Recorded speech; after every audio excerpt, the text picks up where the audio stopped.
Moving over now to Best Actress, I think this race is much more interesting than Best Actress. Sorry, this race is much more interesting than Best Actor, excuse me.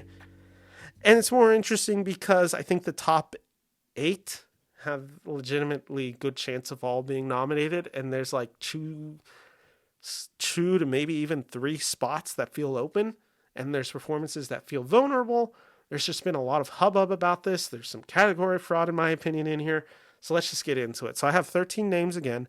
I'll go from the bottom 2, who again are just, they're not in it. They are non-starters this year for some reasons or another. Number 13 is Zoe Kazan for She Said.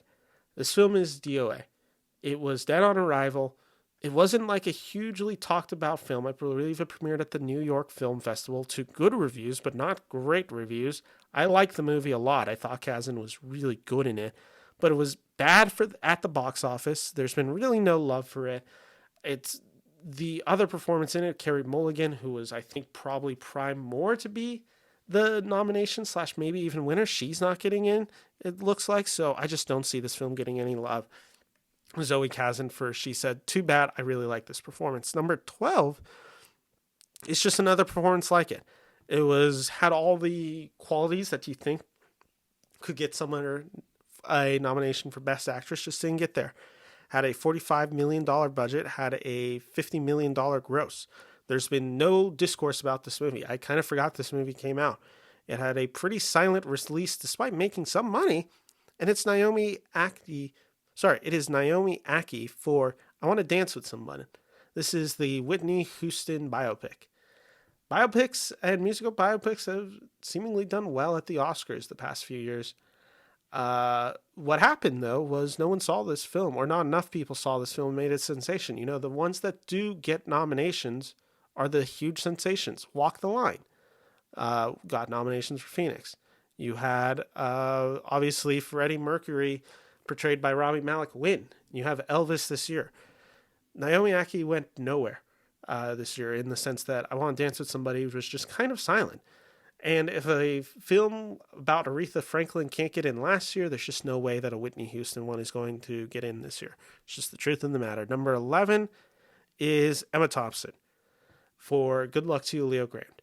This is a small indie screening that was basically released to Hulu. There was a lot of contention about whether this film could even be nominated for Oscars until an appeal happened, and they did end up giving it.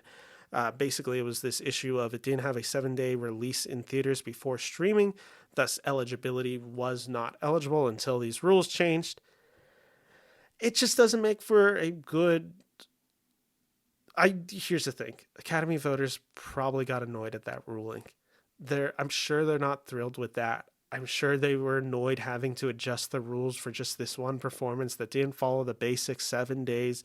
Not saying that I necessarily agree with the 7 days, but you know what? Every other film was able to do it. It's a small indie film that was really just kind of felt like it was made to get Emma Thompson a nomination. Here's also the thing about it. Sometimes you do have these performances, like last year, like The Eyes of Tammy Faye, a film that was largely nothing in the discourse outside of Jessica Chastain, that ends up winning Jessica Chastain Best Actress. Chastain hasn't won Best Actress before. She's come close. She's been nominated, but she's never won. Emma Thompson's a 2-time winner.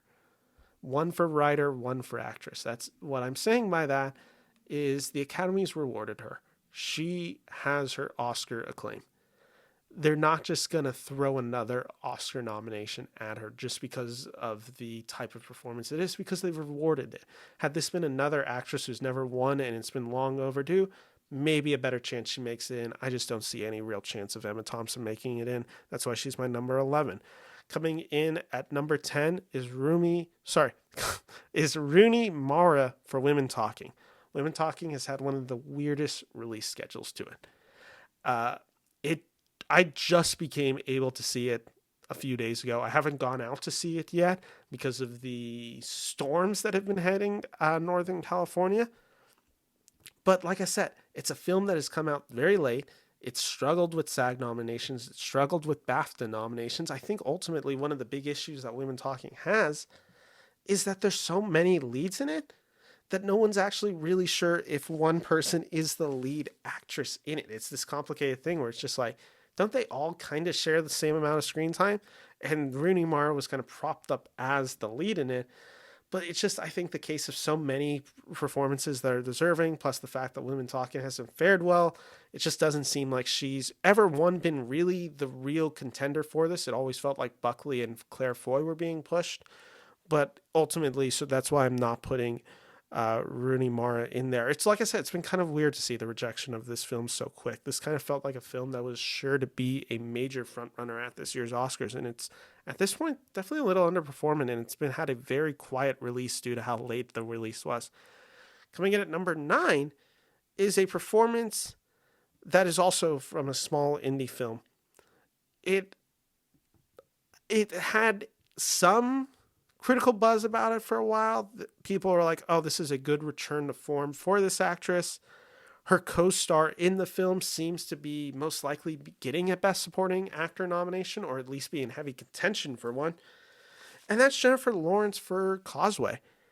This is, like I said, a very small indie film that she is nominated for. She could easily get this nomination. In any way, she's a very talented actress. She's given great performances that have even won her an Oscar before. There was basically like a 3 or 4 year span where the Academy would nominate her every year, so I don't think you can just count that out. Jennifer Lawrence could get it. I don't think this film has had enough buzz or talk about, or people have been really raving about this film. That's why she's at number 9. Number 8 is a weird one. This would have been a 12-person list, except the fact that I've heard so many actors raving about this performance. It's Andre Riseborough for a film. Here's how little I know about the film. I don't actually even remember the name of the film, so I'm looking it up right now. To Leslie is the name of the film.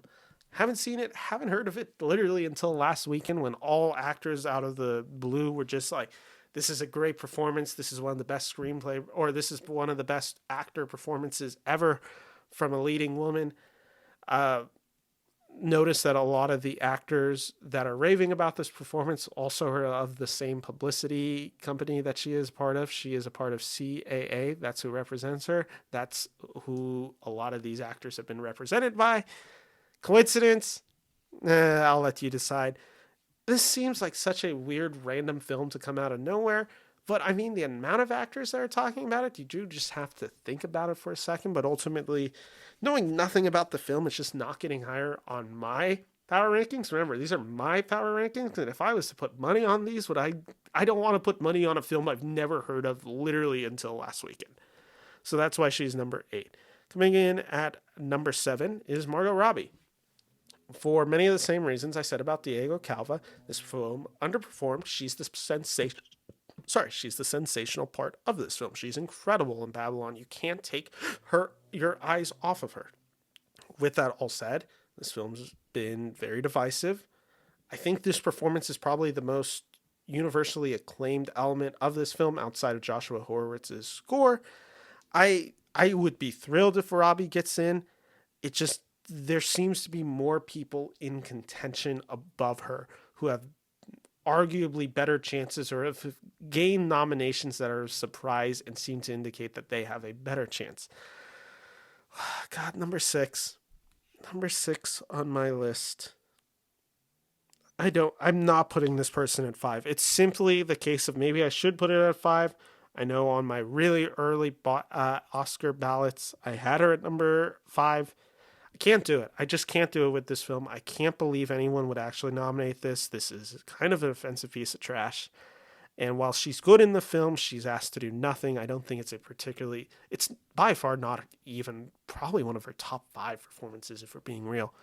Ana De Armas for Blonde, the Marilyn Monroe nightmare. This film is exploitive. It's disgusting. It's cruel. It's everything and everything bad you've heard about it. It's just enwrapped in this film. There's so much controversy. The Brad Pitt production of it all, the just creepy Andrew Dominik stuff associated with it, the sexism, the misogynistic, the weird Joyce Carol Oates quotes about attacking Spielberg. Nothing is working in this film's favor. The performance is good, I guess. I don't even fully know if I can say that on good.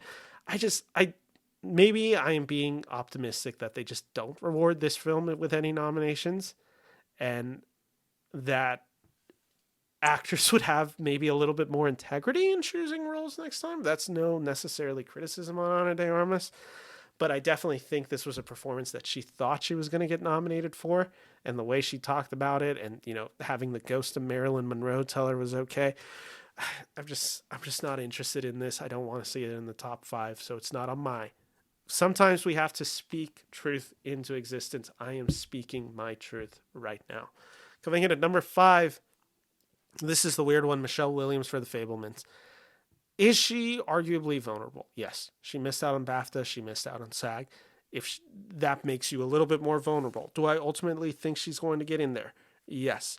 Has there been rumors of her actually now going for Best Supporting Actress, and maybe Tuesday we all wake up and she's Best Supporting Actress? There has been. I don't know the legality of that. I don't know if that's like a thing the Oscars do. I don't know how that works. We'll see.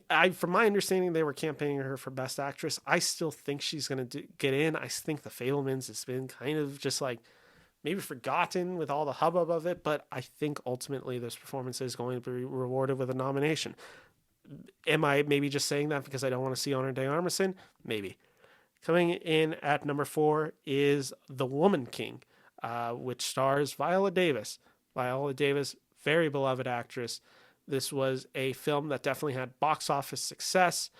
This was, again, largely cemented on who Viola Davis is, what she brings to the table. She's such a powerful performer.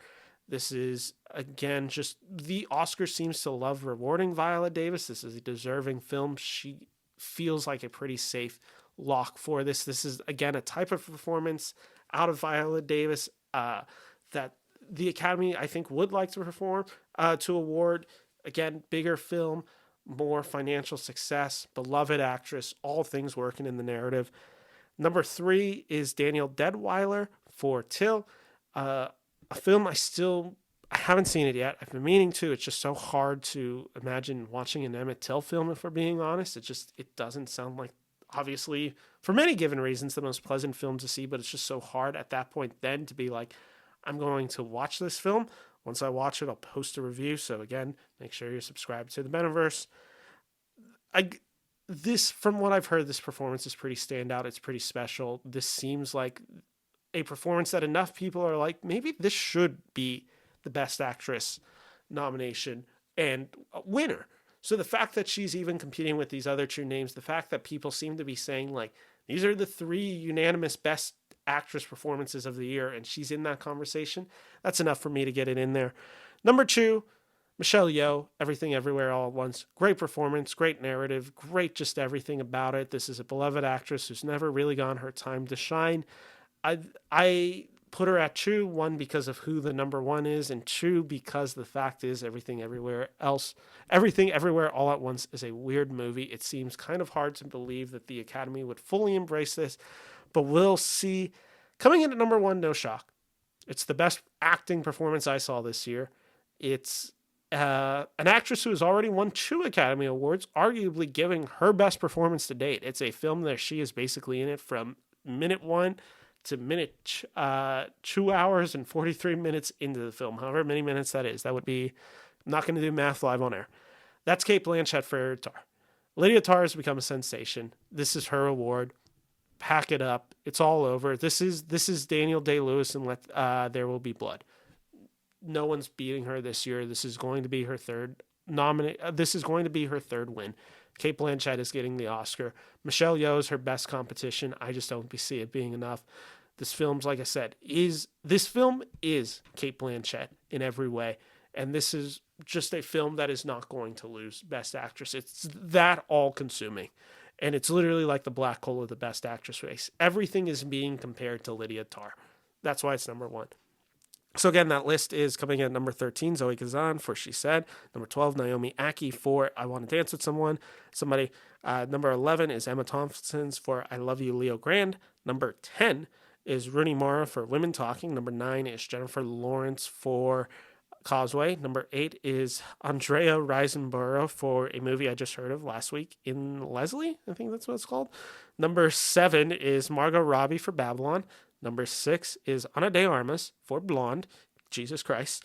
Number 4 is Michelle Williams for The Fabelmans. Number 4 is Viola Davis for The Woman King. Number 3 is Daniel Deadwyler for Till. Number 2 is Michelle Yeoh for Everything Everywhere All at Once. And number 1, my girl Lydia Tarr, Cate Blanchett for Tar. Those are my nominations. Guys, a lot of stuff coming up next week.